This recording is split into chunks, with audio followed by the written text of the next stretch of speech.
Mestre, eu preciso de um milagre. Transforma minha vida, meu estado. Senhoras e senhores, com muita alegria que nós anunciamos a presença do Dr. Rubens Teixeira. Ele é analista do Banco Central do Brasil, professor universitário, radialista, doutor em economia, mestre em engenharia nuclear, pós-graduado em auditoria e perícia contábil, engenheiro de fortificação e construção, bacharel em direito pela Universidade Federal do Rio de Janeiro, bacharel em ciências militares pela Academia de Agulhas Negras, membro titular da Academia Evangélica de Letras do Brasil, Prêmio Tesouro Nacional, com sua tese de doutorado em Economia. A sua biografia é narrada no livro Do Monturo Deus Ergue um Vencedor, de autoria de Jorge Vieira.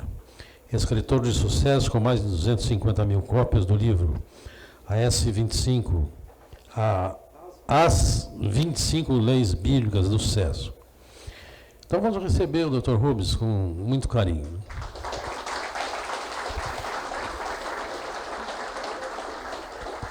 Boa noite, muito obrigado. Queria agradecer a presença, o carinho de todos vocês. Deixa eu colocar meus livros aqui. Queria aproveitar a oportunidade de agradecer ao presidente do capítulo, que tão gentilmente me recebeu em sua casa, com a sua família. Estou lá confortavelmente instalado. E a gente sabe que um gesto desse é muito carinho. A gente coloca dentro da casa da gente pessoas que a gente considera, pessoas que a gente tem carinho. Eu queria agradecer meu amigo pelo gesto tão gentil, Humberto e a Cristina. Cumprimentar aí o nosso homem-voz, doutor Adilson, doutor Tarcísio e a todos os presentes. Bem, eu vou, conforme foi a previsão, para o que eu fui convidado, eu vou narrar a história da minha vida, para que sirva de reflexão para todos vocês aqui presentes essa noite, que tão gentilmente aceitaram o convite de alguém que gosta de vocês para estar aqui na Adonep. Eu vim de uma família paupérrima, muito pobre mesmo. Eu costumo descrever a casa que nós morávamos para vocês terem noção do que se trata o pobre, porque de pobre é modulado, né? Mais pobre, menos pobre, todo mundo é pobre, sei lá. As pessoas classificam assim e fica um negócio difícil de mensurar. Meu pai, ele teve 6 filhos, nossos pais, né? E morávamos numa casa que tinha 2 cômodos, o banheiro era do lado de fora, não tinha teto, vala negra, fogão a lenha, o banheiro que era do lado de fora não tinha teto, né? E não tinha muros, num bairro muito pobre do Rio de Janeiro. Sendo que quando eu nasci, os médicos já tinham alertado meus pais que a partir do 3º filho poderia ter problema, questões lá, compatibilidade orgânica entre meu pai e minha mãe. E eu fui o 3º filho, de 6, porque meu pai teve o dobro, ele pagou para ver. E se o médico estava certo ou não com relação a dar problemas, eu posso dizer que eu dei essa garantia para o médico, eu fiz cumprir a palavra dele, porque eu dei muito problema. E até hoje ando dando problema por aí, eu vou contar alguns aqui.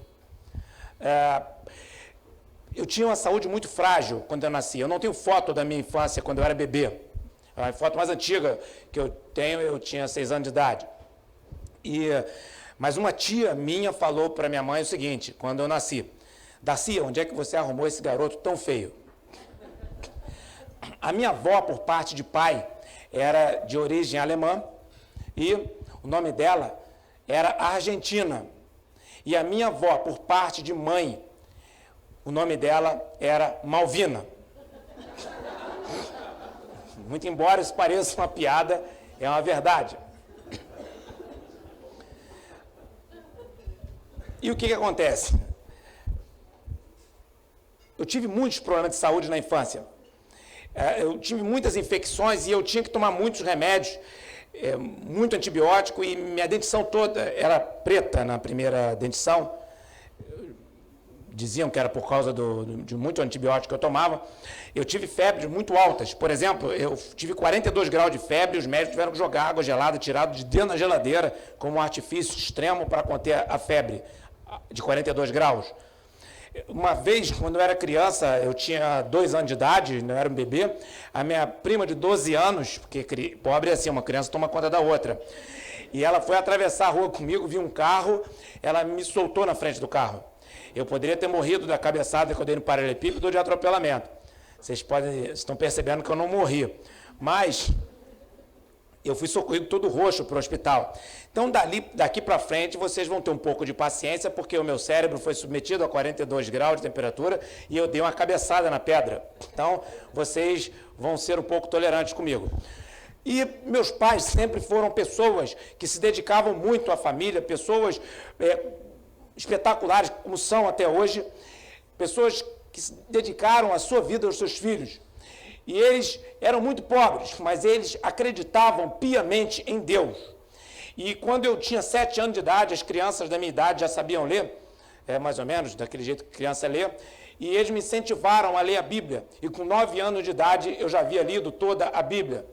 Eu tinha miopia, astigmatismo, eu lia um pouco de perto. E li a Bíblia toda.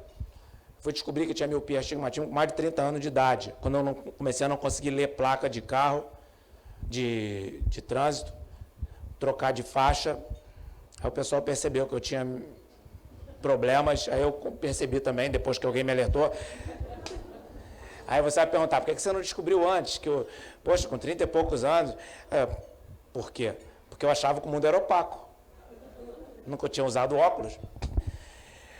Com 9 anos eu tinha lido a Bíblia toda. E aí mudou a forma de eu ver o mundo.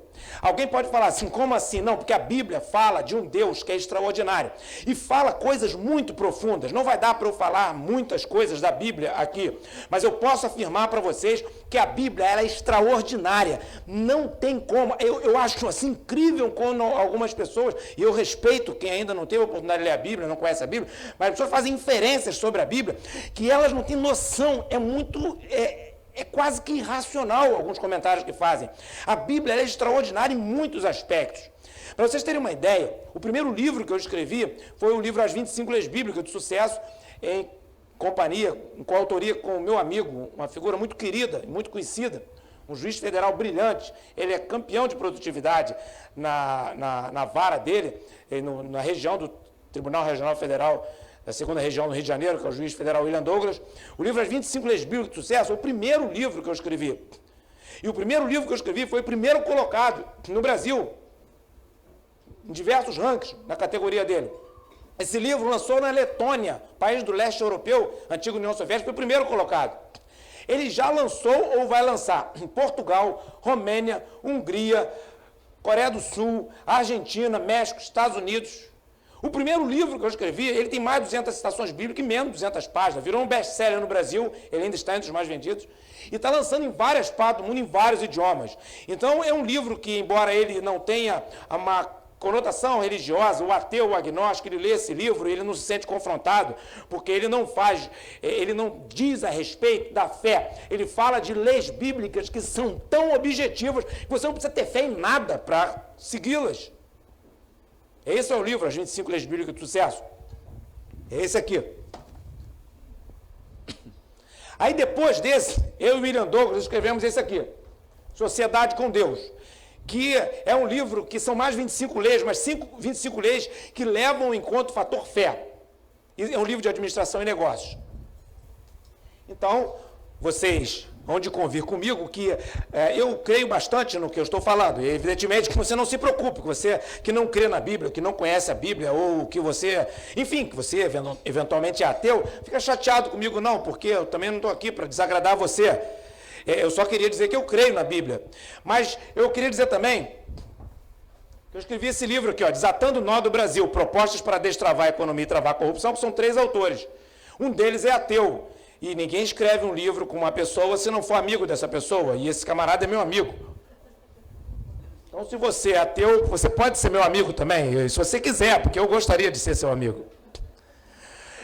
E o que acontece? Eu comecei a ajudar, para ajudar meus pais, eu comecei a lavar carro, vender ferro velho, trabalhar em obras, minhas mãos são marcadas por acidente em obra. E meu pai, vendo o meu esforço, quando eu tinha 12 anos de idade, ele procurou um laboratório de prótese odontológica para eu aprender a profissão de protético e me colocou lá para ver se eu aprendia a profissão. Eu não tenho destreza, não tenho habilidade com as mãos. E eu não conseguia aprender a profissão de protético e virei um entregador de dentaduras.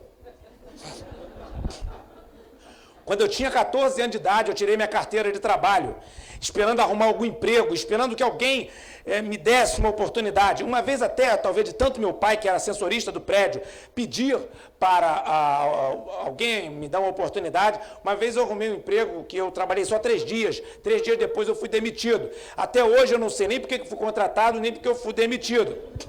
Eu suponho que eu tenha sido contratado, que meu pai ficou insistindo, pedindo, e alguém atendeu o pedido dele e depois viu que eu não atendi o que eles queriam, provavelmente. Sendo que eu tinha muitas frustrações, eu vou chamar de insucessos, porque eu não vou nem chamar de frustrações, até porque, de alguma maneira, era, mas isso não era suficiente para me parar. Eu queria estudar em bons colégios e eu não tinha oportunidade, eu não tinha oportunidade nem fazer inscrição para fazer um concurso, porque eu não tinha dinheiro.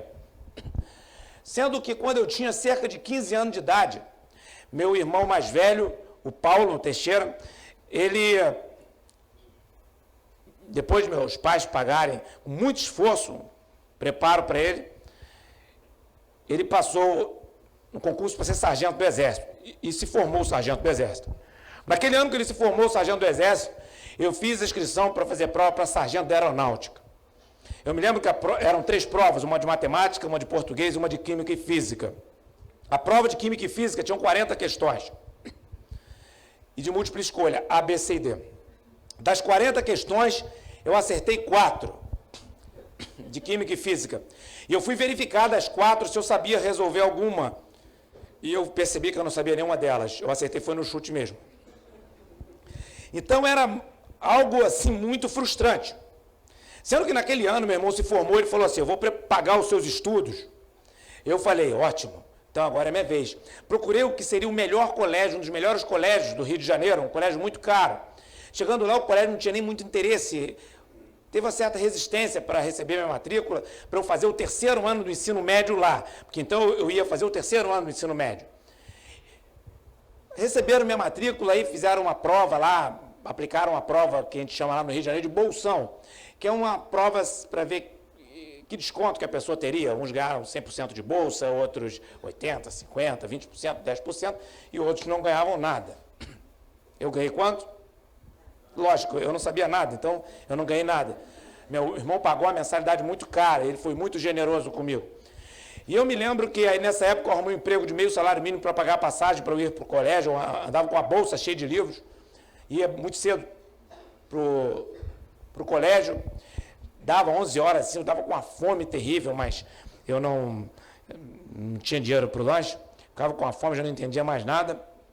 E pobre não fica pedindo muito negócio, biscoito, essas coisas para o outro, não. Porque quando alguém pede, no dia seguinte você tem que compartilhar também, né? Você pega o biscoito da pessoa no dia você dá um biscoito para a pessoa. E pobre sabe que não vai ter no dia seguinte. Então, se o pobre pedir um dia, ele vai ter que pedir no outro, ele vai ficar com o período de pidão e coisa que o valha, e vai perder a reputação. E aí as pessoas deixam, não só não dão biscoito, como passam a ofender. E o pobre já é acostumado com isso, então ele não pede. E eu ficava com uma fome terrível e saía 12:30 para o subsolo do prédio onde meu pai trabalhava e eu trabalhava ganhando meio salário mínimo. E comia uma marmita que estava me esperando lá, uma marmita fria e continuava o dia.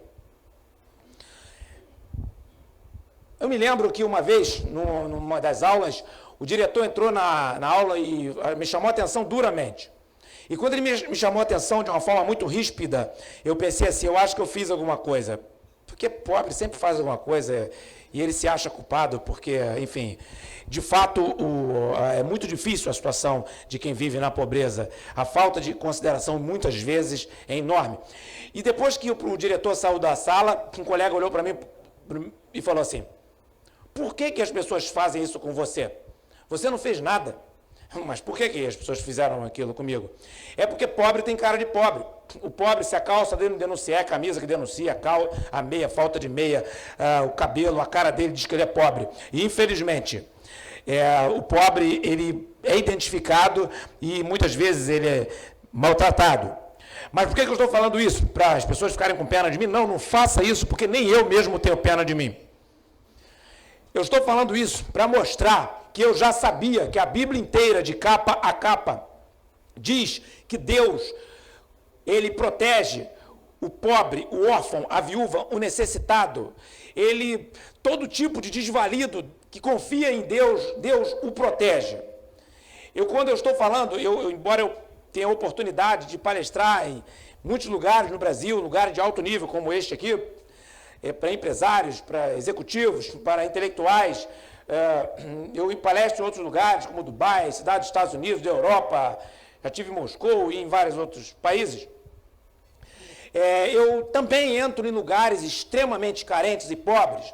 E quando eu estou falando em lugares que nem a polícia entra, dado o alto grau de periculosidade, lugares dominados literalmente pelo crime, e lá eu encontro pessoas muito carentes, eu digo isso exatamente que eu estou falando aqui, que pobre tem cara de pobre, e que Deus, na Bíblia diz que ele defende o pobre. E para aquelas pessoas carentes eu digo assim, se você é pobre e confia em Deus, tu está bem. Agora eu sei que eu estou diante de pessoas que são bem-sucedidas financeiramente, então eu queria dizer para vocês uma outra coisa. Se vocês quiserem ficar do lado de Deus, trata de catar um pobre para você ajudar. E um dia eu estava numa aula de física, o professor desenhou uma força, uma aula acho que era de estática ou de dinâmica, e olhou para a turma e me achou, falou, você, qual é o nome dessa força? Eu não sabia nem direito o que estava acontecendo no quadro, eu evidentemente não sabia a resposta também. Aí ele olhou para mim e falou assim, o que você está fazendo aqui?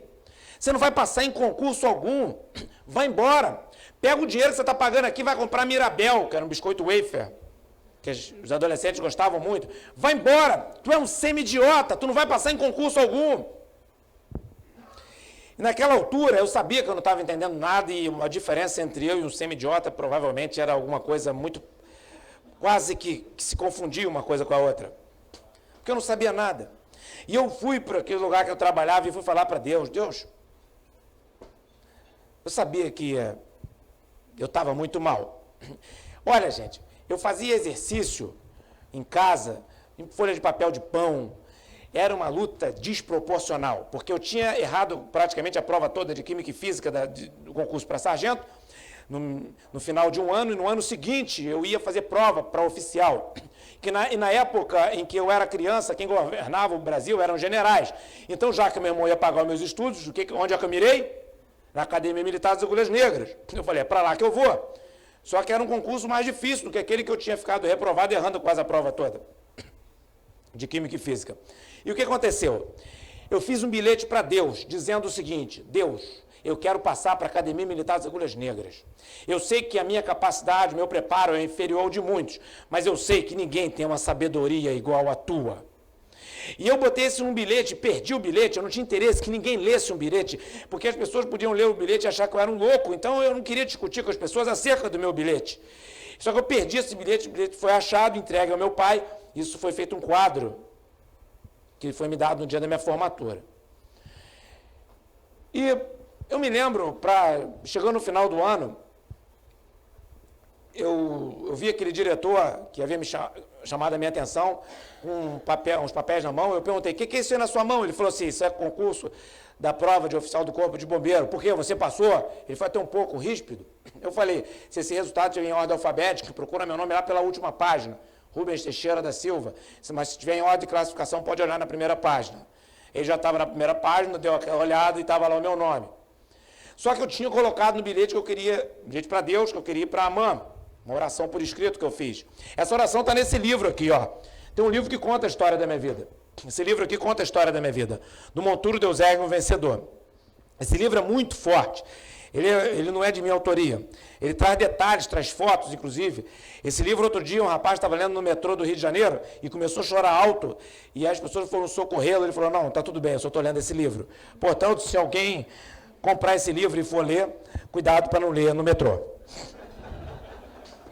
Eu tenho alguns poucos livros que eu trouxe ali, todos os livros são R$25, exceto o Desatando o Nó do Brasil, que é R$35. E o que acontece? Eu passei naquele concurso que eu havia ficado reprovado para sargento e passei também para a Academia Militar das Agulhas Negras. Quando eu passei na Academia Militar das Agulhas Negras, o que aconteceu? Eu passei no concurso da AMAN e tinha que ter um terno para entrar lá dentro, porque eu era civil, não era da escola preparatória, nem era do colégio militar. Me deram um terno enorme, eu botei um cinto, acertou a cintura e o restante foi tudo certo. Entrei na AMAN. Chegando lá, eu era muito magro e pequeno, e isso... Mas eu estava lá dentro. Depois que eu entrei lá, 3 meses depois, eu teria a primeira prova minha de natação, que seria 50 metros, depois aumentando de 50 metros até 400 metros. Ao longo do curso, eu ia ter também que pular, mas no final, de 10 metros de altura fardado, fazer 10 metros submerso, numa piscina mais funda, tirar a farda e entrar na piscina cheia de obstáculos, fazer 50 metros cronometrados. Mas a primeira vez que me colocaram na piscina, na borda da piscina olímpica, na AMAN, eu me afoguei. E as pessoas que me socorreram, que tinham muitas pessoas na borda comigo, outros cadetes, o colega perguntou, como é que você se afogou? Você está na borda. Não sabia, ninguém se afoga de propósito, né? E eu tinha muita dificuldade. Eu me afoguei várias vezes. Eu tenho uma experiência de afogamento muito rara, muito vasta, que já me afoguei no mar, represa, piscina. Então, eu tenho tanta experiência de afogamento, que eu tenho foto de eu me afogando. Não sei se vocês têm, está no livro. E muitas pessoas que têm foto se afogando, elas não conseguem mais ver a foto, porque elas não ficaram aqui para ver. Mas a minha foto está ali, para quem quiser ver. Sendo que eu tinha muita dificuldade, toda vez que chegava um obstáculo aquático, eu já via aquele burburinho, ele está chegando, ele está chegando. Porque todo mundo sabia que eu ia entrar na água, porque ou eu entrava na água ou pedia para sair. Pede para sair. Olhava assim, para onde que eu vou? Eu ajudava meu pai com pouco dinheiro que eu recebia, ajudava meu pai ainda. Não ia, não pedia para sair nada, eu tomei uma decisão. Eu tomei a decisão que com as minhas pernas eu não sairia daquela academia voluntariamente. É lógico que, evidentemente, uma hora daquelas, eu poderia sair num saco preto, na horizontal, mas eu ia sair com a perna dos outros, não com a minha. Tá certo? Eu defini que eu não ia pedir para ir embora. Eu vou compartilhar algo muito rápido com vocês para dar tempo de eu falar outras coisas. Você se afogar e depois ter que entrar na água de novo é um esforço psicológico muito grande, vocês podem ter certeza. Você se afoga, tirado da água, e logo depois você tem que entrar na água de novo, ou então pede para sair. E é muito difícil. E num esforço tremendo e nada de eu ganhar desempenho, chegou o dia da prova de 50 metros, a primeira prova de natação. Os melhores nadadores faziam em 30 e poucos segundos 50 metros. Os nadadores mais ou menos faziam em 40 e poucos segundos, e mais de 50 segundos já era considerado nadador fraco. Eu fui o pior tempo de centenas de cadetes que fizeram a prova, mais de 400, se não me engano, na época. Eu fiz em 104 segundos, o dobro dos piores tempos. E eu, no primeiro ano da AMAN, eu tive uma das piores notas da minha turma da AMAN. Eu tive uma das piores avaliações dadas pelos cadetes, meus colegas cadetes. E tinha uma das piores avaliações dadas também pelos instrutores. Ou seja, eu era um dos piores avaliados em todas as formas de avaliações que havia. E depois que você consegue uma coisa desse tipo, você ser um dos piores na avaliação, todas as avaliações que existem, você fica um camarada conhecido dentro de uma academia militar que é tudo fechado. E depois aquilo vira um estigma e você dificilmente se liberta dessa situação. Mas eu falei assim, eu sou um dos piores, mas eu estou aqui dentro. E se eles não me jogarem lá fora, eu continuarei aqui dentro. Tá certo? E me afogando e a próxima prova seria 100 metros, e nada de eu melhorar o desempenho. E quando eu vi que estava chegando a prova de 100 metros, e nada de meu desempenho melhorar, e também os instrutores já não tinham mais o que fazer comigo. Aliás, uma vez eles me mandaram pular de 5 metros de altura no trampolim, porque era metade, o outro trampolim era de 10 metros que eu teria que pular. Eu pulei assim, vamos dizer assim, me pularam. E quando eu caí, O desespero era tão grande. Eu nunca tive tanto terror na minha vida quanto eu tive aquele dia. É inexplicável o sentimento que eu tinha. Tanto que eu caí na água e jogaram uma boia. Eu estava tão desesperado que eu abracei a boia, amassei a boia e me afoguei com boia e tudo. Mas a boia estava amarrada numa corda, eles puxaram a corda e eu fui junto com a corda. Mas quando estava se aproximando a prova de 100 metros, eu vi que não tinha jeito. Eu ia nadar na piscina na época que a piscina estava interditada por causa de baixa temperatura. Resende fica na serra, é frio. E eu virei para Deus e falei, Deus, ou tu vai me ajudar a superar essa limitação, ou eu vou ser reprovado nessa academia. De uma hora para outra eu ganhei desempenho, para aquela prova eu consegui nadar 500 metros no treinamento, enfim, consegui nadar 1.500 metros, que era quase 4 vezes o tamanho da maior prova que eu faria, e superado o obstáculo da natação. Passei para o 2º ano com dificuldade. No 3º ano da AMAN, fui chamado na sessão psicotécnica. E me perguntaram, cadete, por que você era tinha uma das piores avaliações no 1º ano da AMAN. E hoje você tem uma das melhores avaliações.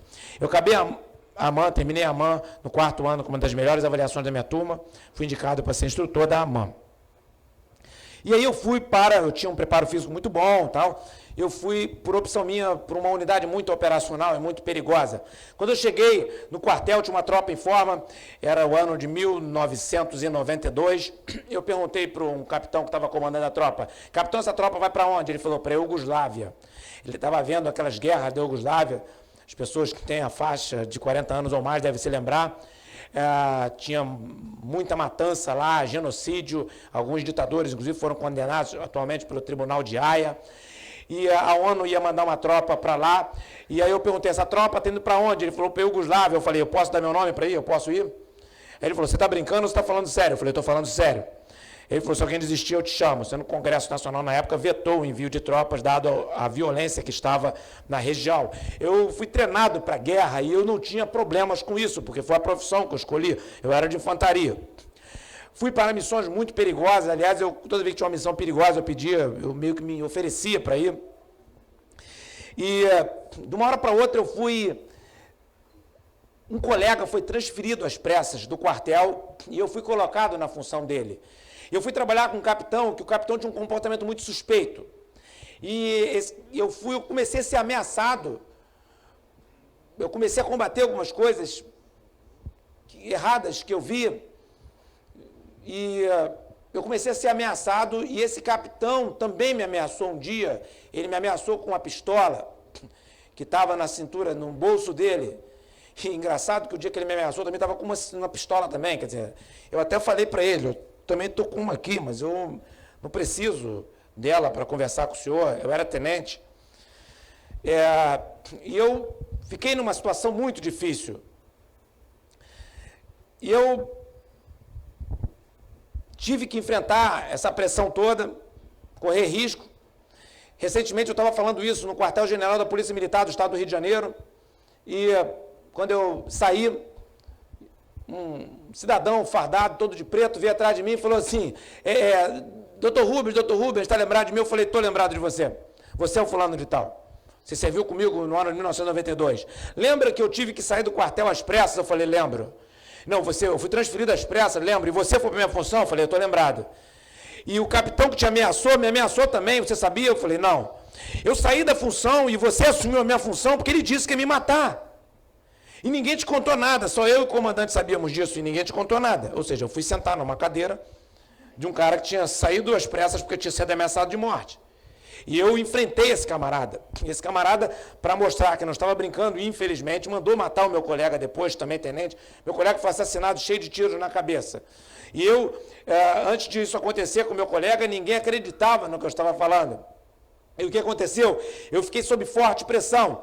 E o Exército me deu uma chance de prestar concurso para o Instituto Militar de Engenharia. Confesso para vocês que meus colegas todos tinham arma. Era normal os oficiais do Exército ter arma, como é normal eles terem, eles podem andar armados. Os sargentos também tinham arma. Embora eu lidasse com armas, eu era oficial de munições do batalhão, cuidava do paiol, eu comandava o tiro, mas eu não tinha uma arma particular minha, eu só tinha a arma do Exército, que eu só usava quando eu estava de serviço. E quando eu comecei a ser muito ameaçado, eu vou confessar para vocês, eu falei, eu vou comprar uma arma. porque afinal de contas, a arma, para quem usa arma, é normal.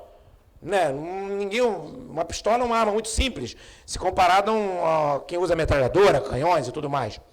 E o dia que eu falei, eu vou comprar uma arma, porque eu vou me defender, se esses caras tentarem me matar, eu vou tentar me defender antes.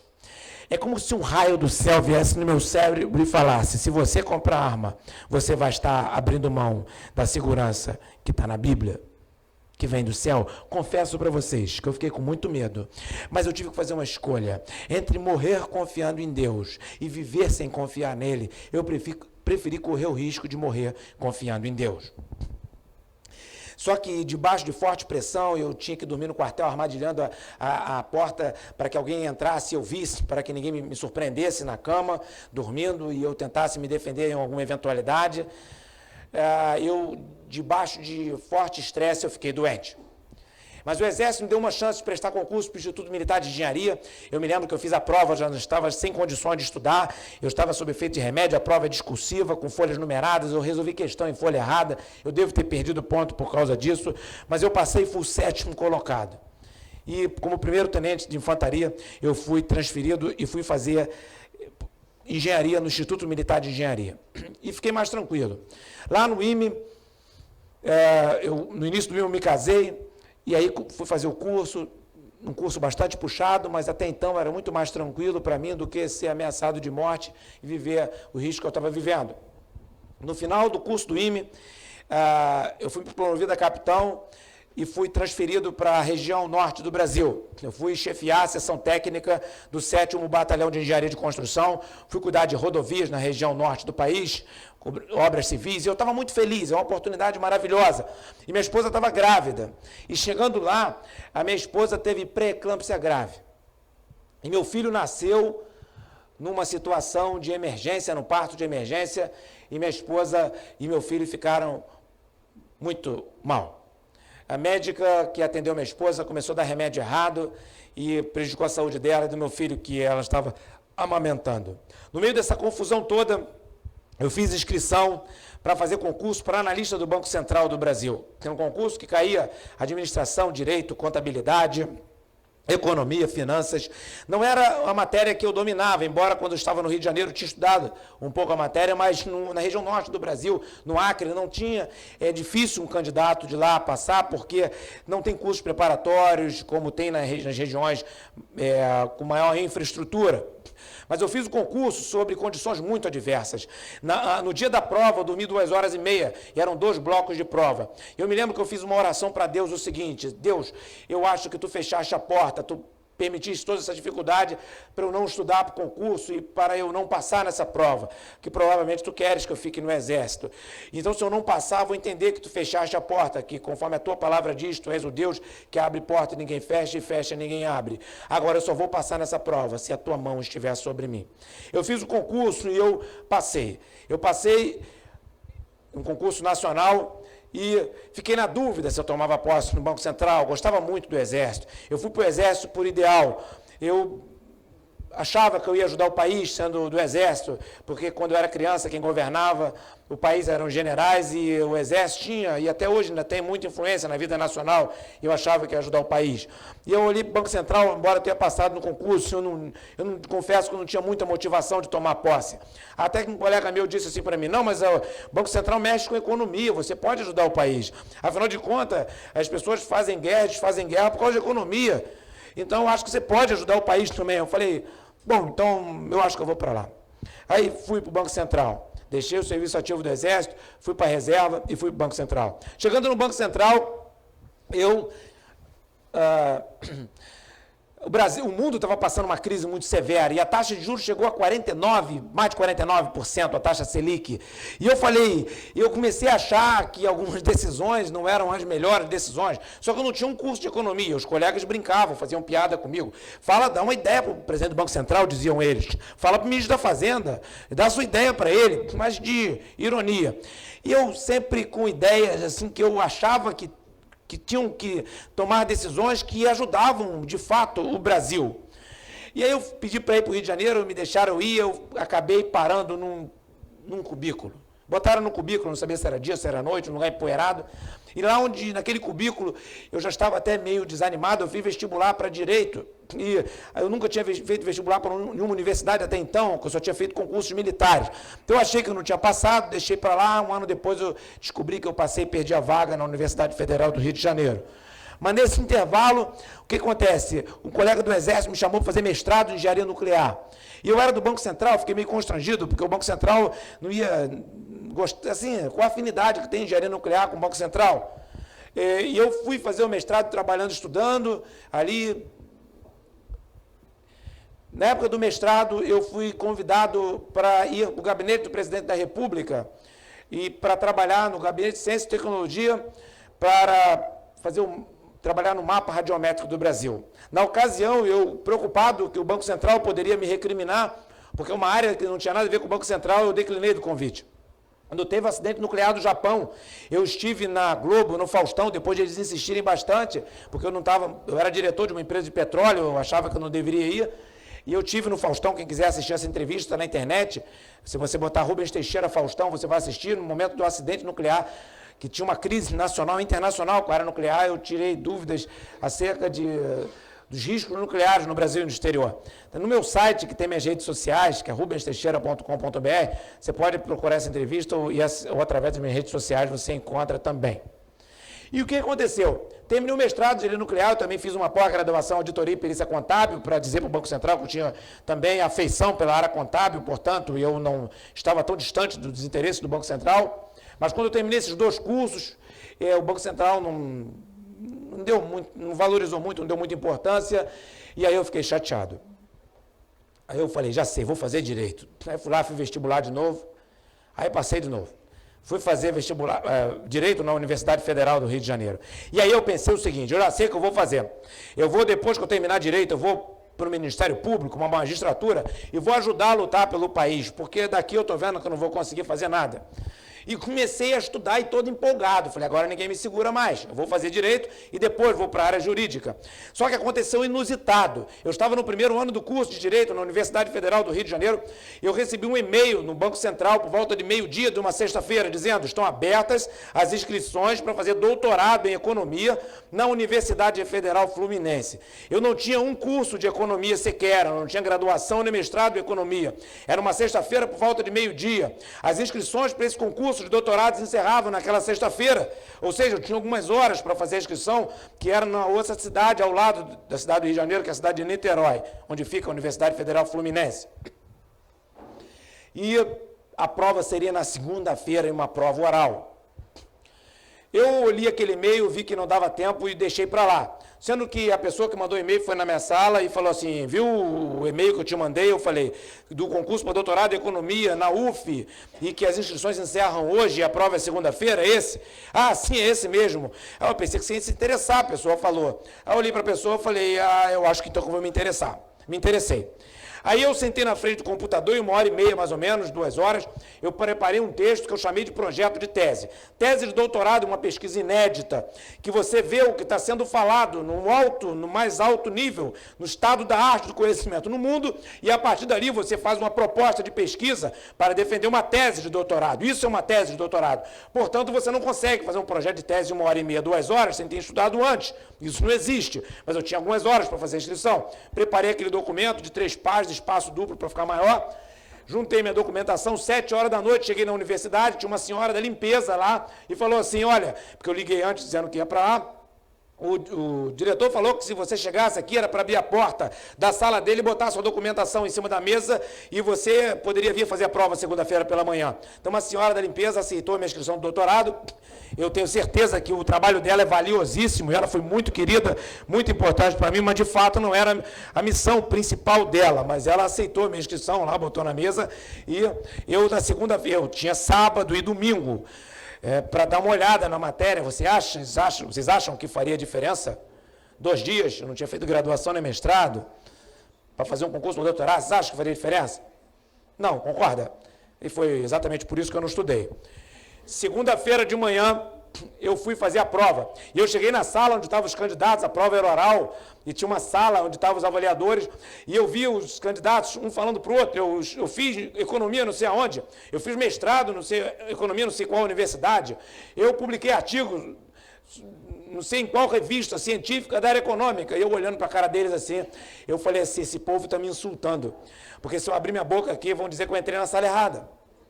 Aí eu tive uma ideia, eu falei, eu posso ser o primeiro a ser avaliado? Uma colega lá, inclusive, muito capaz, eu acho que ela é professora da UFRJ hoje, falou assim, tem um aí dentro, a hora que ele sair você entra. O camarada saiu, eu entrei, apertei a mão de 5 avaliadores que estavam na mesa, para mostrar para eles que eu estava bem, que eu estava tranquilo, que eles não se preocupassem tanto comigo, e começou a avaliação. O detalhe importante é que o professor mais experiente da banca, com livros publicados em mais de 40 países, tinha sido exilado na época do governo militar. Por que eu estou falando isso? Meus cursos eram aonde? Ele podia olhar para mim e falar assim, esse cara aí foi um cara igualzinho a ele que me prendeu. Foi um cara igualzinho a ele, fez o curso, esse mesmo curso que ele fez, curso de infantaria na academia militar, foi ele mesmo, um cara igual a ele que me prendeu. Aliás, esses caras não estudam, o curso dele não tem nada a ver com economia. O que ele está fazendo aqui, querendo fazer doutorado em economia? Ele podia pensar qualquer coisa. De fato, eles tinham muitos motivos para me reprovar. O primeiro deles é que eu não tinha estudado nada para a prova. O segundo é que meu projeto de tese foi feito em cima da hora e feito na qualidade que vocês estão imaginando aí, vocês não estão errados. Eu também não tinha um curso de economia. Então, eu sabia que eu estava correndo um severo risco de passar um tremendo vexame.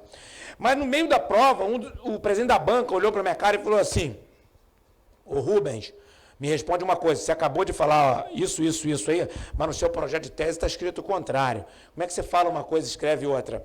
Eu olhei para ele com muita serenidade e firmeza e falei, professor, esse projeto de tese está nas suas mãos, eu levei 1h30, 2 horas fazendo, porque eu tinha poucas horas para fazer a inscrição, quando eu descobri esse concurso, sexta-feira, por volta de meio-dia. Então eu tinha que ser rápido, escrevi isso aí, coloquei aí para vocês aceitarem a minha inscrição.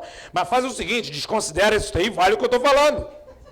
Tive que bancar, afinal de contas tinham 5 professores doutores me ouvindo. Só que a única coisa relevante que tinha falando de economia na minha documentação era meu projeto de tese, que eu mandei ele desconsiderar, mas tudo bem. Lá na frente, ele virou e falou assim, já temos dados para avaliar o candidato, podemos encerrar. Quando ele falou isso, eu pensei assim, o que eu fiz aqui dentro? Como é que eu saio daqui? Talvez eu tenha que pedir desculpa para eles. Eu olhei para cima da mesa, vi um monte de documentos, xerox, meus documentos, aí raciocinei rápido e falei uma tremenda besteira. Falei assim, professor, se esses documentos que eu deixei aqui não servirem para nada, o senhor gostaria que fosse me devolvido. Ele deve ter pensado, de fato, o cara deve estar com algum problema, porque se eu jogar fora essa xerox, é melhor para ele, melhor para mim. Mas ele, muito educado, virou para mim e falou assim, se não servir para nada, nós te devolveremos. Apertei a mão de todo mundo e fui embora, peguei o telefone, liguei para minha esposa, e ela perguntou, e aí, como é que foi? Eu falei, não tenho a menor ideia.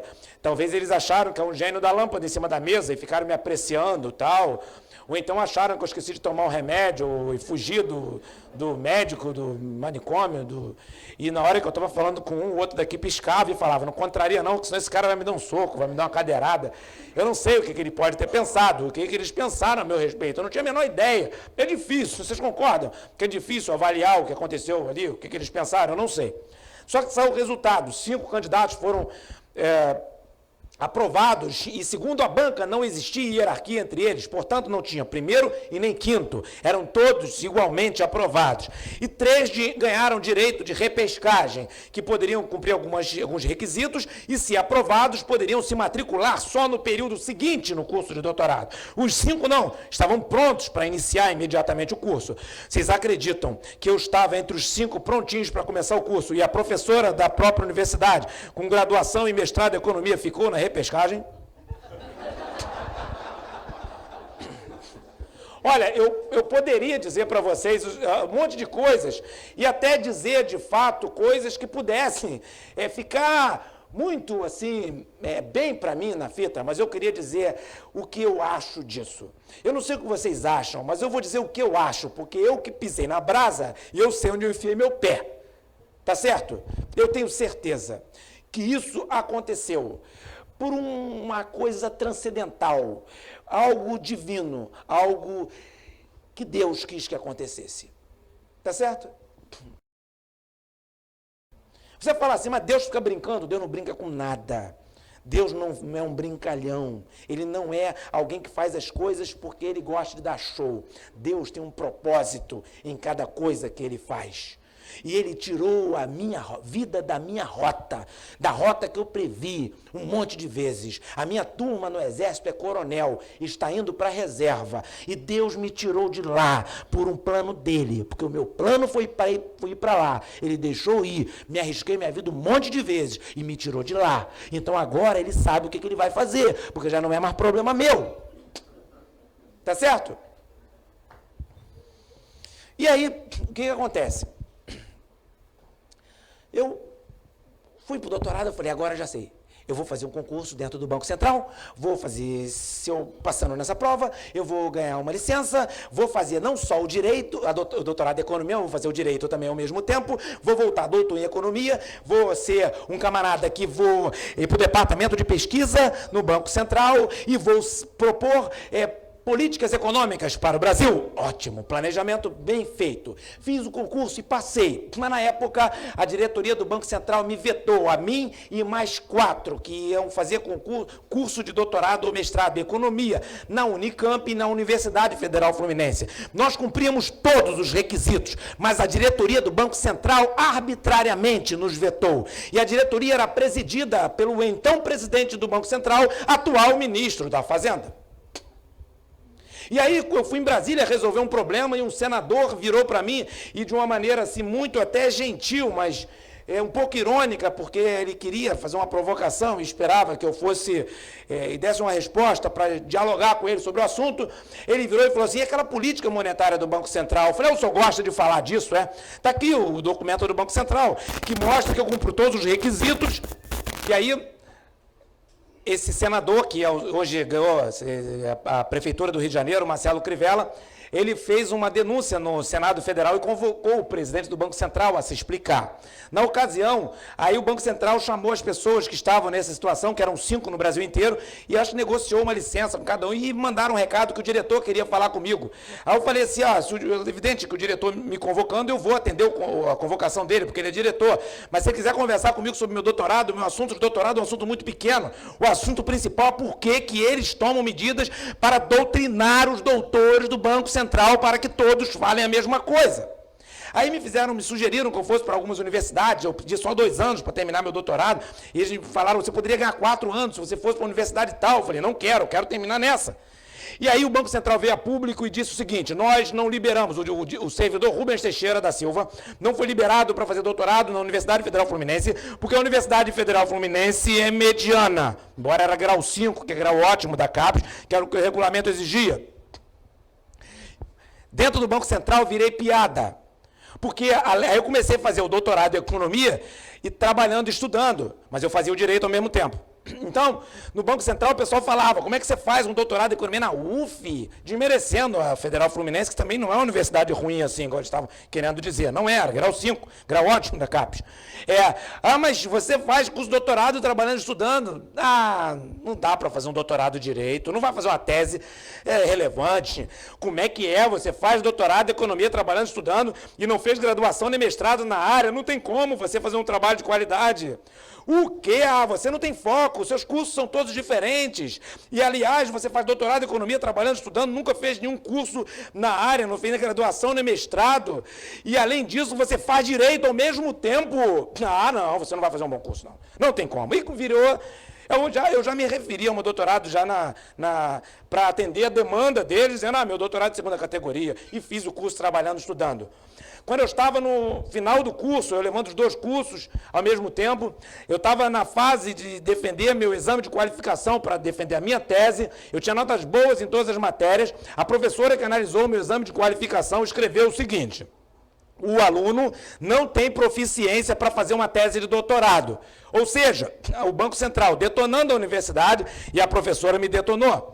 Tudo bem. Aí eu entrei com um grau de recurso. Aí a professora, uma das professoras que analisaram o grau de recurso, e uma professora brilhante, ela era da comissão, ela olhou para minha cara e falou: Rubens, se a gente quiser reprovar você, a gente reprova, mesmo se você for um gênio, porque outros gênios já foram reprovados em outras épocas. Anos atrás eu tinha ouvido, tu é um semi-idiota, tu não vai passar em concurso algum, vai embora. Depois eu ouvi, você pode ser um gênio, mas se a gente quiser reprovar você, a gente reprova, porque outros gênios já foram reprovados em outras épocas. Ou seja, o cara nunca é bom o suficiente, não tem problema. A Bíblia, que provavelmente essas pessoas não conheciam, Isaías capítulo 64, versículo 4, diz assim: porque desde a antiguidade não se ouviu, nem com os ouvidos se percebeu, nem com os olhos se viu um Deus além de ti, que trabalha para aqueles que nele esperam.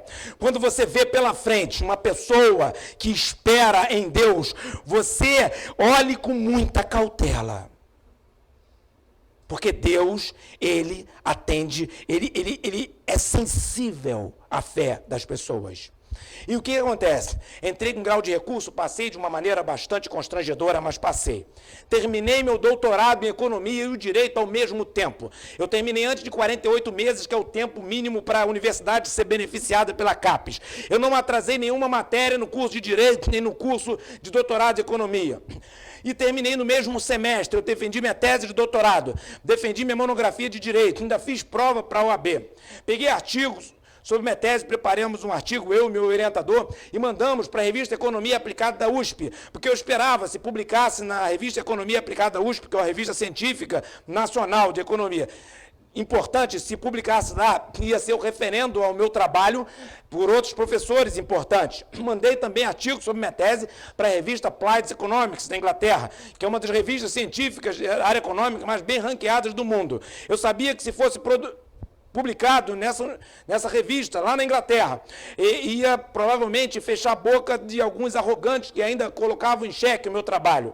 E eu voltei ao Banco Central, doutor em Economia pela Universidade Federal Fluminense, mestre em Engenharia Nuclear pelo Instituto Militar de Engenharia, pós-graduado em Auditoria e Perícia Contábil pela Universidade Estácio de Sá, formado em Engenharia de Fortificação e Construção, que é Engenharia Civil, pelo Instituto Militar de Engenharia, e formado pela Academia Militar das Agulhas Negras. E quando eu cheguei no Banco Central, eu esperava até que eles me colocariam no departamento de pesquisa, mas eles me colocaram, de fato, no subsolo para receber correspondência.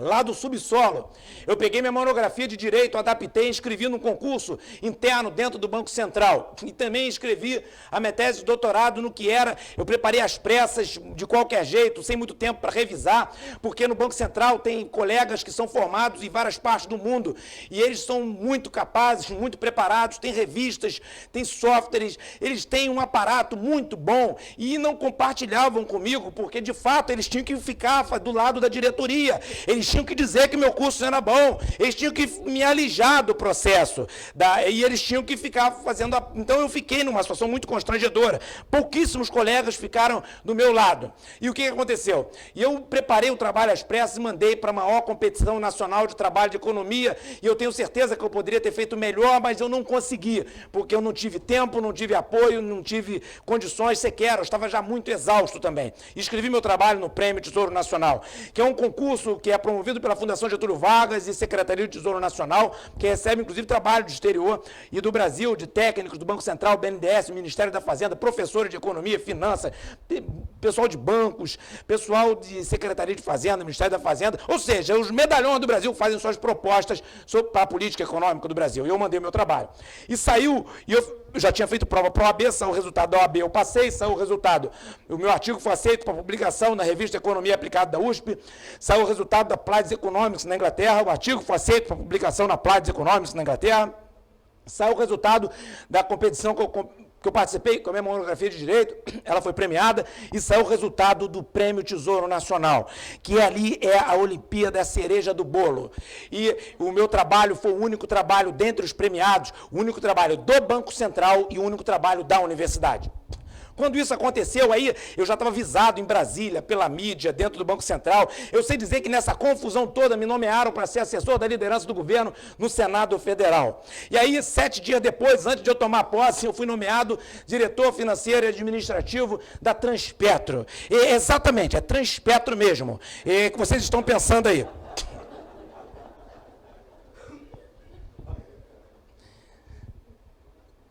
Fui para a Transpetro. E lá, desenvolvi o trabalho que eu tinha que desenvolver, criei indicadores que inviabilizavam atrasos de pagamento para evitar que as pessoas demorassem a pagar o fornecedor e botar o fornecedor, o empresário ajoelhado no milho para receber o que era direito dele. Eu acabei com todos os vazamentos que eu encontrei pela frente. Todas as fragilidades. Fiz um trabalho duro, intenso e difícil. E aí, fui fazendo, daqui a um pouco, o que aconteceu? No dia 20 de março do ano passado, do ano de 2015, já existia a Lava Jato, e eu sou radialista, e eu fui chamado para vários debates, e eu não fugia nenhum deles, até porque eu gosto, né? Vou perder uma oportunidade de ficar na frente do microfone, vocês estão vendo que eu tenho maior intimidade, né? Quer dizer, chegando lá, me fizeram a pergunta se aumentando a pena de crime de corrupção no Brasil, se ia resolver o problema da corrupção. Eu disse, não vai resolver. É bom que aumente bastante, mas não vai resolver. Por que não vai resolver? Porque a corrupção está entranhada em muitas instituições no Brasil. E corrupção é igual banditismo. Tu prende um corrupto, já tem uma fila de corrupto querendo a vez dele. Ele sabe, ele não pensa que ele vai para a cadeia, que ele vai ser pego. Ele quer roubar. E se solta, vocês observam que prende o corrupto, ele continua fazendo trambique dentro da cadeia, aí é pego de novo e ele não para. O corrupto, ele não se liberta facilmente da corrupção. Então, os caras são ladrões e são presos e são condenados, estão respondendo processo, continuam roubando, e aí depois vão liberdade, está quase na fase de receber liberdade ou de benefício judicial, aí é pego porque está roubando de novo e eles não param de roubar. Então, não adianta. Não adianta. E aí basta você ler o jornal todos os dias. Vocês vão ver que agora eles perderam a vergonha, não tem mais vergonha de ser corrupto, não tem mais vergonha de pedir para anistiar eles mesmos. Eles são ladrões assumidos, estamos na mão de quadrilha. Eu não tenho mais problema para dizer isso, porque eu não estou diante de idiotas. Eu estou diante de pessoas inteligentes. Estamos no meio, governados e liderados por ladrões. Quem tem dúvida, mas eu preciso explicar muito. Aí, por causa disso, e eu, diretor da Transpetro, Lava Jato comendo, hein? E a Lava Jato estava comendo, há um ano já. E aí eu falei, então qual é a solução, Rubens? Tem um apocalipse, o final do mundo? Eu falei, não. O Brasil, o custo de produção e distribuição de dinheiro é muito alto. Eu já tive, por exemplo, aqui no Rio Grande do Sul, trazendo um avião de dinheiro do Banco Central para o Banco Central daqui para distribuir para os bancos. Isso é um custo elevado, não só de produção de dinheiro, como distribuição, a logística disso é caro. E eu tenho que contratar um avião, eu tenho que pagar a polícia, a brigada militar para fazer a escolta, depois tem que pegar e levar o dinheiro de volta, destruir. Percebeu? É caro a produção de dinheiro. Tá certo? Então, as 2 vezes que eu vim aqui foi para trazer dinheiro para vocês. E agora eu vim trazer uma coisa melhor do que dinheiro. Que é uma mensagem de esperança, falar de Deus para vocês. Vale muito mais do que o avião que eu trouxe de dinheiro. O dinheiro do Banco Central, o dinheiro do Brasil, né? E o que acontece? Eu falei assim, e além disso, por causa disso, é muito cara a produção e distribuição de dinheiro, a logística, a destruição. E o Brasil tinha que reduzir ao máximo a produção de dinheiro. Mais de 50% das operações de compra e venda no Brasil já são feitas de forma eletrônica, por cartão de crédito, débito, computador e por aí vai. O Brasil tinha que adotar o dinheiro virtual, o dinheiro eletrônico, porque além de acabar com o custo de produção e distribuição, você ia inviabilizar o assalto a banco, o assalto a carro forte, saída de banco, explosão de caixa eletrônico, você ia inviabilizar lavagem de dinheiro, tráfico de drogas, você ia inviabilizar caixa 2, sonegação fiscal, ou seja, você ia acabar com corrupção política. E eu terminei minha fala no rádio dizendo o seguinte, eu quero ver algum corrupto botar dinheiro virtual na mala. Isso eu falei no dia 20 de março de 2015. Nos 7 dias depois, eu fui destituído de forma truculenta do cargo de diretor financeiro administrativo da Transpetro. Não só destituíram do cargo, como pegaram as pessoas que trabalhavam comigo. Foi numa sexta-feira que eu fui destituído, lacraram, acharam, inventaram, se insinuaram que tinha Operação Lava Jato. Imagina se a própria Petrobras for roubada, o quanto quiseram roubar, se lá internamente as pessoas iam e botaram no meu lugar um ex-diretor de Passadina, para vocês terem uma ideia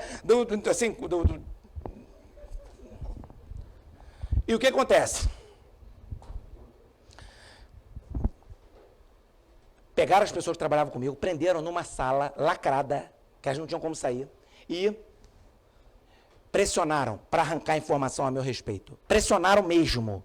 Existem processos no Ministério Público, no Rio de Janeiro, para apurar crime de cárcere privado, tortura e constrangimento ilegal contra meus ex-subordinados.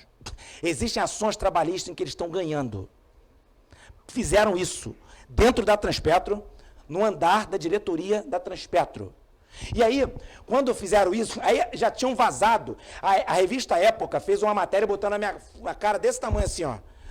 Dizendo que no ano de 2011 eu tinha dito que eu botei sob suspeita um relatório interno da auditoria. Isso porque eu tinha apontado falhas dentro do processo de auditoria, eu tenho que dizer isso em público, porque depois a auditoria começou a vazar informação a meu respeito, só vazava coisa da auditoria. E aí eu botei em xeque um relatório, aí disseram, não, você não tem nada. Eu falei, ó, vou fazer silêncio, o dia que esse relatório vier a público, eu vou me explicar, que eles não deixaram eu tomar as medidas que eu tinha que tomar. Assim, pediram para não tomar, para não criar constrangimento, não tomei. Esse relatório que eu pus em xeque em 2011, vazou em 2013. Quando vazou, o que acontece? Na hora que eu ia responder, não, período eleitoral, não faz isso, 2014 acho que vazou, não faz isso, vai dar confusão e tal. Eu entrei com um processo criminal e um cível contra o jornalista. A revista Época já transferiu o de Brasília para São Paulo, está difícil de citar ele. É um jornalista que fez aquela matéria contra Joaquim Barbosa e ele fez aquela carta demolidora. Tem um processo civil e um criminal. Eu já falei para o meu advogado, sabe quem vai ser as testemunhas desse processo? Sabe quem? Os auditores que assinaram o relatório. Eles não sabem a informação? Eu vou botar eles de frente para o juiz para eles apresentar tudo. Porque se eles tiverem informação, vão ajudar quem? O Ministério Público e o juiz. Agora, se mentiram, vão responder por ter inserido dados falsos. Eu vou deixar os auditores que fizeram o relatório, que foi publicado, de frente para o juiz, para eles contarem tudo que sabem a meu respeito. Tem nada melhor do que isso. Concordam comigo? Minha testemunha, eu não sei nem se é de defesa ou de acusação, é as únicas testemunhas que vão para o processo. Usem da forma que lhes convier. E aí, agora mesmo que eu acabei de receber do advogado, pelo WhatsApp, um despacho do juiz, para ver se consegue, pedindo para a Light, para as empresas concessionárias, para descobrir o endereço do jornalista, que há quase 2 anos que eu não consigo citar o cara. E é um cara famoso. Ué, não tem, eu tenho que correr atrás do cara para o cara dizer a verdade, não foi ele que fez matéria contra mim? Só que o Brasil inteiro já sabe que é mentira, e ele também. Aliás, uma jornalista da revista Época mandou um e-mail para mim semana passada e perguntou se eu podia me encontrar com ela em Brasília. O que ela quer falar? Como eu não sei, eu nem respondi. Porque se for questão da justiça, vai responder para o judiciário. Vai, ela não tem acordo, não tem interesse nenhum de acordo. Eu quero verdade. Tá certo? Só que aí o que aconteceu? Aí vazou informação para a Globo e para a Época, dizendo que o diretor de compliance da Petrobras, que eu estou analisando a hipótese de processá-lo também agora, para ele vir a público, para ele se explicar, ele teria dito na reunião que me destituiu, que alguns foram destituídos porque não eram confiáveis. Quando ele fez isso, eu fiz uma notificação extrajudicial, fui pessoalmente na Petrobras, uma para ele e para o então presidente, dizendo o seguinte, imediatamente, essa investigação severa que vocês fizeram, pressionando meus ex-subordinados, imediatamente entreguem para Curitiba tudo que encontraram. E detalhe, vocês não estão fazendo favor a entregar não, são obrigados. Porque se não entregarem, estão cometendo crime de prevaricação. E fui para a imprensa e falei isso. Na hora que eu fiz isso, Brasília me ligou, não, tem nada contra você em lugar nenhum no Brasil. Aí me ofereceram 4 cargos, 3 diretorias e uma superintendência. E aí, muito obrigado pela gentileza, mas eu sou funcionário do Banco Central e lá eu vou ficar. Tá certo? E escrevi esse livro aqui, ó. Bom, antes de falar desse, eu vou falar desse. Esse livro eu lancei na Inglaterra, Como Vencer Quando Você Não é o Favorito. Como só tinha um, que os outros foram vendidos em Passo Fundo, eu fui ali na livraria, comprei ele, os 3 que tinham, eu paguei mais caro, porque eu vendo pelo preço de capa, então costuma ser mais barato que a livraria. Eu paguei mais caro para vender para vocês preço de capa. Os pouquinhos que tem ali, porque o que tinha na livraria. Mas vocês vão estar pagando mais barato do que o valor que eu comprei. Só para vocês terem o livro aqui. Escrevi esse livro aqui, ó, Desatando o Nó do Brasil. E o que é interessante, propostas para destravar a economia e travar a corrupção. Nesse livro, eu faço várias propostas junto com os 2 colegas e com a participação do William Douglas. Eu falo da proposta do dinheiro virtual, que eu falo no Brasil e no mundo. E tem uns países assim que são bem modestos, que estão aplicando já essa questão do dinheiro virtual, do tipo assim, Dinamarca, Inglaterra, estão avaliando a aplicação, Israel, Japão, e eu estou aqui há 2 anos gritando internamente no Brasil. E políticos em que boa parte deles são entupidos até o pescoço com corrupção e não se preocupam com as gerações dele, e registro que não são todos os políticos, aliás, nenhum deles que estão lá tomou aquilo lá à força, foi eleito, ou com voto comprado, ou com voto alienado, mas foram eleitos. Então isso é importante se conscientizar. Está aqui. Só que tem um detalhe importante. Por que eu estou falando? Eu falo isso, já saiu um artigo meu no Folha de São Paulo, não consigo encontrar eco na política. Só que o Kenneth Rogoff, ex-economista-chefe do FMI, um camarada que é professor de Harvard, acabou de lançar o livro The Curse of Cash, A Maldição do Dinheiro, em que ele fala que o país que adotar, em outras palavras, o dinheiro virtual vai acabar com os crimes que envolvem dinheiro. E agora o meu discurso mudou. Não é mais leiam o livro Desatando o Nó do Brasil e acreditem em mim. Leiam o livro porque tem várias outras propostas. Mas ouçam o Kenneth Rogoff. Please. O Brasil é um país riquíssimo. Eu conheço várias partes do mundo. Conheço o Brasil, conheço várias partes. Ainda esse ano eu tenho algumas agendas internacionais para eu fazer de palestra. E eu digo uma coisa para vocês, o nosso país é um país riquíssimo.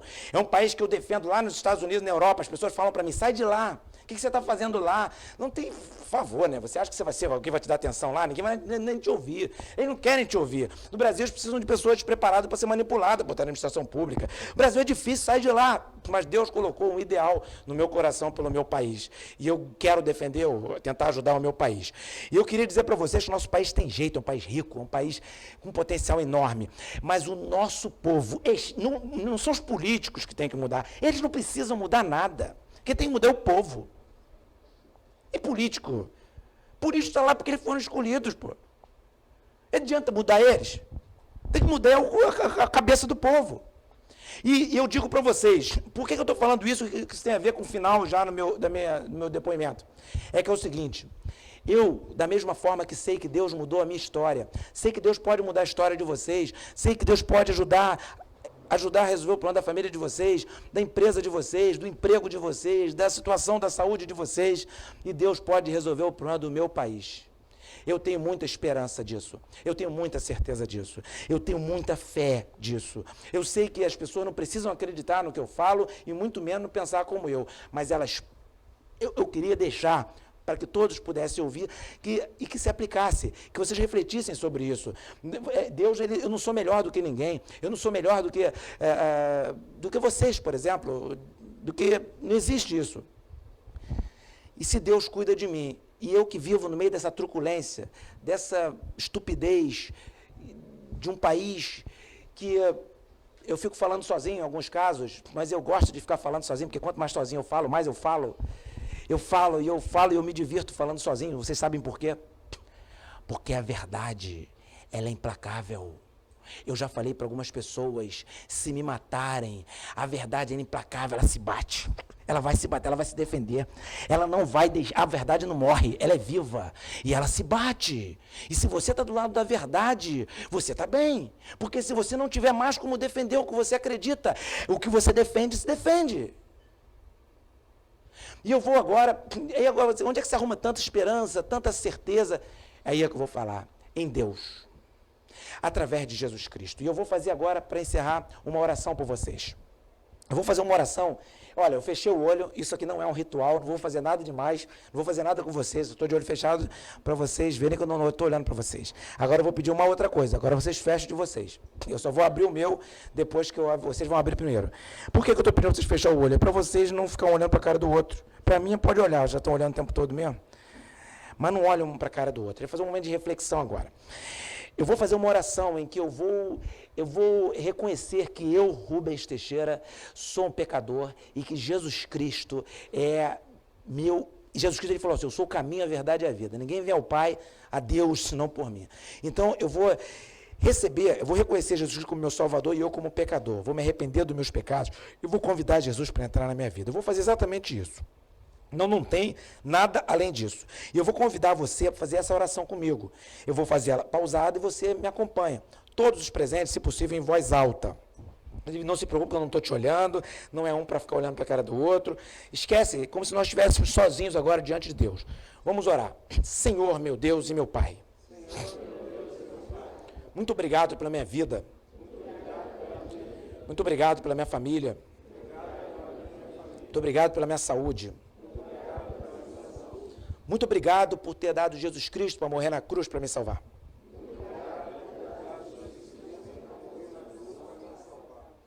Eu sou um pecador. E eu reconheço que Jesus Cristo é meu único e suficiente Salvador. Eu me arrependo de todos os meus pecados. Me perdoa, Senhor. Entra na minha vida. Esteja comigo durante toda a minha vida. Em nome de Jesus. Amém. Vocês podem abrir o olho e para prometer a vocês, eu vou abrir depois de vocês. Agora, tem uns livrinhos aí. Eu tenho um brindezinho da Donep, que é um livreto, que diz, agora você faz parte do povo mais feliz da terra. E tem 4 coisas que Deus quer que você faça, 4 coisas que Deus quer que você tenha e 4 coisas que Deus quer que você saiba. É um livreto, esse livretinho aqui. Isso aqui é um brinde da Donep para você.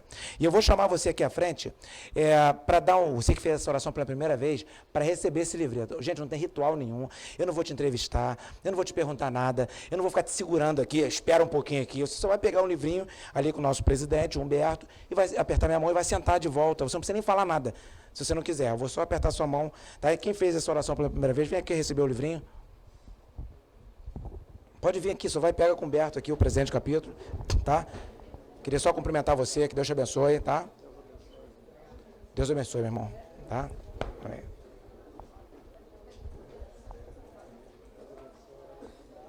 Deus te abençoe. Deus te abençoe, meu irmão. Deus te abençoe. Deus te abençoe, querido. Deus te abençoe. Deus te abençoe. Obrigado, querido. Muito obrigado, querido. Muito obrigado. Deus te abençoe. Muito obrigado. Amém, querido. Muito obrigado, meu irmão. Deus abençoe. Deus abençoe. Deus abençoe. Muito obrigado. Deus abençoe. Deus abençoe. Deus abençoe. Deus abençoe. Muito obrigado. Prazer. Deus abençoe. Deus abençoe. Deus abençoe, né? Deus abençoe. Deus abençoe, tá? Deus abençoe, meu irmão. Deus abençoe. Tá? Bem, aqui.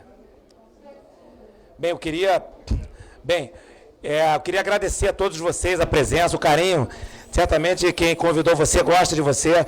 A gente vem aqui com prazer. A gente, não, conforme foi dito, a gente não é remunerado para dar essas palestras, mas a nossa remuneração é alegria, é ver o bem-estar de vocês, é ver a felicidade de vocês. Eu sou casado há 22 anos, eu tenho 2 filhos, um de 18 anos, outro de 3 anos, quer dizer, é de 15 anos, né, que eu tenho filho. E minha família está em casa e eu queria estar com eles, mas é bom estar com vocês, eu estou motivado, porque eu sei que a minha missão é compartilhar com vocês uma mensagem que possa ajudar vocês a vencer as dificuldades de vocês terem a felicidade de ter Deus na vida de vocês. Eu queria agora fazer uma oração por todos vocês, pela família de vocês, pelos negócios. Para eu encerrar, eu vou devolver a palavra ao nosso presidente Humberto. Senhor, meu Deus e meu Pai, muito obrigado por esta oportunidade que eu estou aqui com essas pessoas queridas que atenderam o nosso convite e jantaram conosco, participaram conosco, assistiram à nossa palestra. Senhor, eu te peço por cada um dos presentes, ó Pai, as pessoas que entraram aqui com alguma enfermidade, que possam sair curadas, que entraram tristes, abatidas, que entraram com algum problema, que estejam eventualmente perturbando a paz delas, que sejam livres, que sejam libertas, que sejam alegradas, ó Deus, por Ti. Senhor, nós te pedimos pelas famílias aqui representadas, pelos negócios das pessoas, pelos empregos, por toda a vida de cada um, que a Tua proteção esteja sobre eles, livra-os do mal, guarda-os, ó Pai, guarda cada um dos presentes de suas famílias, ó Pai, em nome do Senhor Jesus. Amém. Muito obrigado, Deus abençoe vocês. Obrigado.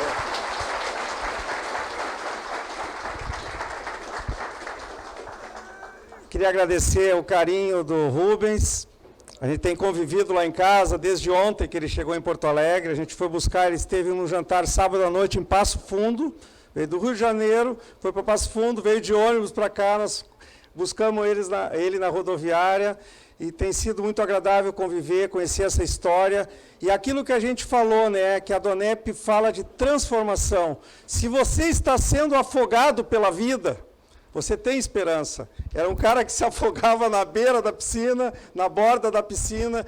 Então, para tudo há uma esperança. Até para a morte, Jesus venceu a morte.